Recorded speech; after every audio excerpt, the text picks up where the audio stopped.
موجود ہیں سینئر تجزیہ کار سلیم خان صاحب، جن کا تعلق فرانس سے ہے. تو میرے ساتھ ٹیلی فون کال پہ رہے ہیں. خان صاحب السلام علیکم. وعلیکم السلام عدنان صاحب. جو آپ نے یہ کہانی سنائی ہے یہ بڑی سبق آموز کہانی ہے. تو میں چھوٹی سی آپ سے یہی عرض کروں گا کہ دیکھیں یہ لوگ منافق کیوں ہیں، یہ لوگ ہمیں بار بار ڈستے کیوں ہیں اور اپنی وعدے کی پاسباری کیوں نہیں کرتے، یہ لوگ احسان فراموش کیوں ہیں.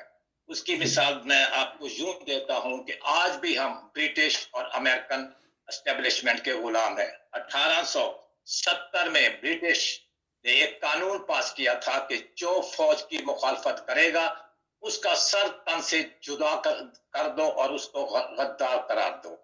یہی سلسلہ اب ابھی تک جاری ہے، ابھی تک ہم غلام ہیں. دیکھیں سانپ کا کام ہے ڈسنا، آگ کا کام ہے جلانا. آپ ان پر جو مرضی احسان کرو کیونکہ ان کی جبلت میں ہے، ان کی نیچر میں ہے. جبلت کیا ہے؟ ایک فطرتی عمل ہے. جبلت جو کہ عادت تو بدل سکتی ہے لیکن جبلت نہیں بدل سکتی. جی بالکل. can be changed, habit جو ہے وہ can be changed, not the nature. کیونکہ ان کے خون میں یہ چیز رچ چکی ہے کہ ہم نے ان پر حکومت کرنی ہے، ہم نے ان پر راج کرنا ہے، ہم نے ان کو کرنا ہے اور ہمارے کہنے پر یہ لوگ چلے. آپ سے یہ نواز شریف نہیں ہے. بھٹو کے ساتھ ہی اسے ایسے ہوا، سور وردی کے ساتھ ایسے ہوا، سب کے ساتھ ایسے ہوا. سور وردی کے ساتھ ہوا، فضل الحق کے ساتھ ہوا، مجیب الرحمان کے ساتھ ہوا، بے نظیر کے ساتھ ہوا، نواز شریف کے ساتھ ہوا. ہر اس حب الوطن کو یہ لوگ غدار قرار دیتے ہیں جو کہ آئین اور قانون کی بات کرتا ہے. اور یہ نواز شریف میاں نواز شریف نے قانون کی بات کی ہے، آئین کی بالادستی کی بات کی ہے اور اس پر غداری کا لیبل کس طرح لگ سکتا ہے. جی یہ یاد رکھے میری بات یاد رکھے کہ اس ملک کے وسائل پر اور سیاسی فساد پر ایک قابض ٹولہ ہے جو کہ بہت طاقتور ہے. پہلے جب وہ یہ سیاستدانوں کو ختم کرتے ہیں اس پر چور پر لیبل لگاتے ہیں، جب وہ لیبل ناکام ہوتا ہے پھر 200 دھمکی دیتے ہیں، جب 200 دھمکی ناکام ہوتی ہے پھر ان کے پاس آخری حربہ کیا ہوتا ہے، وہ غداری کا سرٹیفکیٹ دیتے ہیں جو کہ انہوں نے دے دیا. جی میرا آپ سے دوسرا سوال یہ ہے سلیم خان صاحب کہ ابھی حال ہی میں عدالت نے سابق D G I S I جو اسد درانی، جنہوں نے انڈیا کے سابقہ جو را کا وہاں کا چیف تھا، اس کے ساتھ مل کر ایک کتاب لکھی تھی متحدہ ہندوستان، اور اس کے عوض جب کتاب جو ہے وہ بازار میں آئی اور لوگ بڑے حیران ہوئے اور پریشر بلڈ ہوا عوام کی طرف سے، اور افواج پاکستان نے ان کو کورٹ مارشل کرنے کے لیے ان کا کورٹ مارشل کیا تو نہیں، لیکن ان کو سزا کے طور کے اوپر ان کی پینشن جو تھی وہ کاٹ دی تھی. اب یہ جو ہلکی پھلکی سزا تھی اپنے ہی فوج کے اتنے بڑے جرنیل کی، انہوں نے پینشن دوبارہ بحال کر دی ہے. کیا کہیں گے آپ؟ جی بات یہ ہے کہ دیکھیں وہ ذہنی طور پر دیکھیں نا 1870 سے ذہنی طور پر وہ اپنے آپ کو مالک سمجھتے ہیں، پاکستان کا مالک سمجھتے ہیں، سفید اور سیاہ کے مالک بن کے بیٹھے ہوئے ہیں. وہ یہ سمجھتے ہیں جو ہم کام کرتے ہیں وہ درست ہے، جو سیولین کرے گا وہ کام چاہے اس کا درست بھی ہو، ان کی سمت بھی درست ہو، وہ کہتے ہیں کہ یہ بات غلط ہے. اسد درانی نے آپ کو جیسے علم ہے کئی ایسے رازوں پر پردہ اٹھایا ہے جو پاکستان کی سالمیت اور انٹیگریٹی پہ بہت بڑا سوالیہ نشان ہے. تو وہاں تو بولتے لوگ. اور دوسری بات میں آپ کو مشرف جس نے پاکستان کا آئین توڑا، پاکستان کے لوگوں کو بیچا، کیا وہ حب الوطن ہے؟ اور جنہوں نے ریمنڈ ڈیوس کو نور خان ایئر بیس سے فرار کرایا، کیا وہ لوگ حب الوطن ہے؟ نہیں، وہ حب الوطن نہیں ہے. حب الوطن ہے میاں نواز شریف. نواز شریف بار بار آپ کو کہہ رہا ہے کہ آئین کی پاسداری کرو اور قانون کی پاسداری کرو. نواز شریف کہاں سے غدار آیا؟ بھائی آپ کے سامنے ساری سٹوری ہے. جو اب میں تھوڑی سی یہاں پر تشریح کرنا چاہتا ہوں کہ غدار کے what is the meaning of ٹریٹر. غدار کے کیا معنی ہے؟ غدار کے معنی وہ ہے کہ آپ